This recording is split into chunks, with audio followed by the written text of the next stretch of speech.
A história que a gente vai ver agora é sobre uma daquelas transformações, sabe, uma mudança radical que nasceu de um verdadeiro desastre. A gente vai entender como um evento que tinha tudo para ser o fim, na verdade, foi o começo de um legado que mudou o mundo. E a pergunta central é essa aqui. Como é que pode, a carreira, os sonhos, até o corpo de uma pessoa, tudo destruído num instante e disso nascer algo que dura mais de 500 anos? É impressionante. Ok, então vamos mergulhar nisso. Para a gente conseguir entender a transformação, primeiro a gente precisa conhecer o homem que ele era antes de tudo acontecer, lá no primeiro capítulo da vida dele. Vamos voltar no tempo, lá para a Espanha do século XV.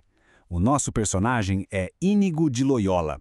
Ele era o filho mais novo de uma família nobre, sabe? Nasceu num castelo, cresceu nesse mundo de cavalaria, de honra, de ambições bem terrenas. A juventude dele era movida basicamente por ambição pessoal. Ele era um cortesão vaidoso, um soldado que ficava sonhando com grandes batalhas, grandes feitos de cavalaria, sempre em busca da própria glória. Ele mesmo disse anos depois que vivia entregue às vaidades do mundo.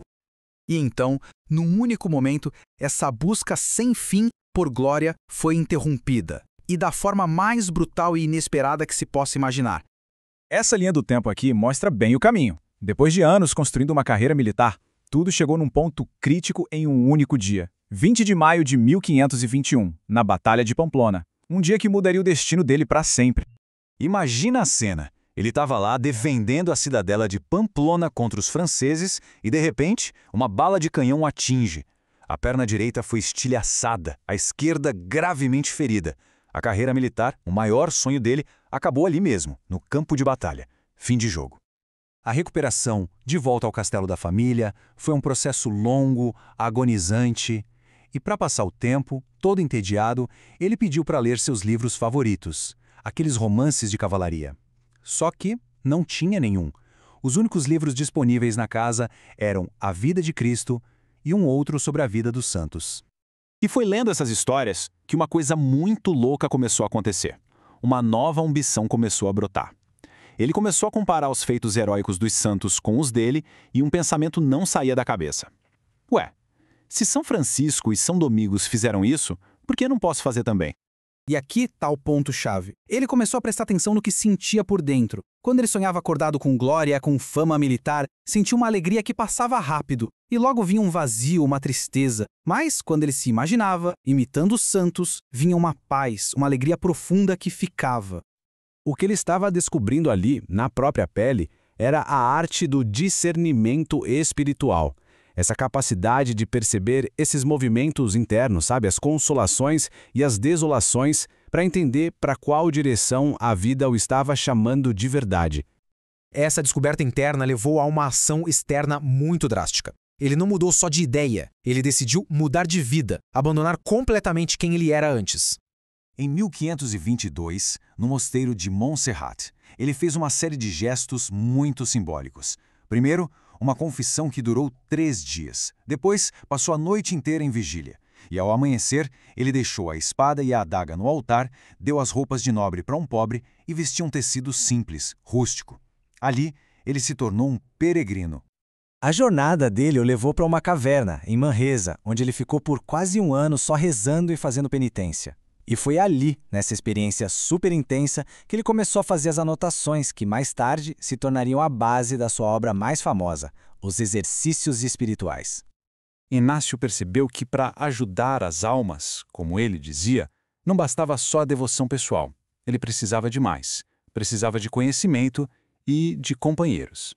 E olha só que incrível essa nova mentalidade, aos 37 anos de idade. Uma idade que a maioria dos homens já se considerava com a vida feita, né? Inácio fez algo radical. Ele voltou a estudar, se matriculou na Universidade de Paris e sentou do lado de garotos bem mais jovens para aprender filosofia e teologia. E foi lá em Paris que ele juntou um grupo de amigos no Senhor. Em 1534, eles fizeram os primeiros votos juntos. Alguns anos depois, em 1540, o grupo finalmente recebeu a aprovação oficial do Papa, com o nome de Companhia de Jesus. E no ano seguinte, Inácio foi eleito o primeiro líder dessa nova ordem. A partir de Roma, aquele soldado ferido agora liderava um novo tipo de companhia, não para buscar glória militar, mas para um propósito muito, muito maior e com alcance global. E o princípio que guiava absolutamente todas as ações deles foi resumido neste lema em latim, ad maiorem Dei gloria. Tudo o que eles faziam, desde fundar escolas até ir para missões em terras distantes, tinham um único objetivo: servir para a maior glória de Deus. O legado de Inácio se firmou em 3 pilares gigantes. Na educação, com a criação de uma rede global de colégios e universidades. Nas missões, com os jesuítas sendo enviados para todos os continentes. E na espiritualidade, com os exercícios espirituais se tornando um guia para milhões de pessoas encontrarem seu propósito. E o crescimento foi uma coisa absurda. Quando Inácio morreu, em 1556, a ordem já tinha uns 1000 membros. Hoje, o legado dele continua vivo no mundo todo, e de uma forma muito especial, com a eleição do Papa Francisco, o primeiro Papa jesuíta da história. Tem uma frase atribuída a ele que resume perfeitamente a filosofia de vida inaciana. Haja como se tudo dependesse de você, sabendo que na realidade tudo depende de Deus. É esse equilíbrio perfeito entre o nosso esforço e a confiança em algo maior. No fim das contas, a história de Inácio prova que a transformação pode começar justamente nas nossas maiores feridas, nos nossos fracassos mais doidos. E a reflexão que fica é essa: onde será que os nossos próprios momentos de bala de canhão podem estar querendo nos levar?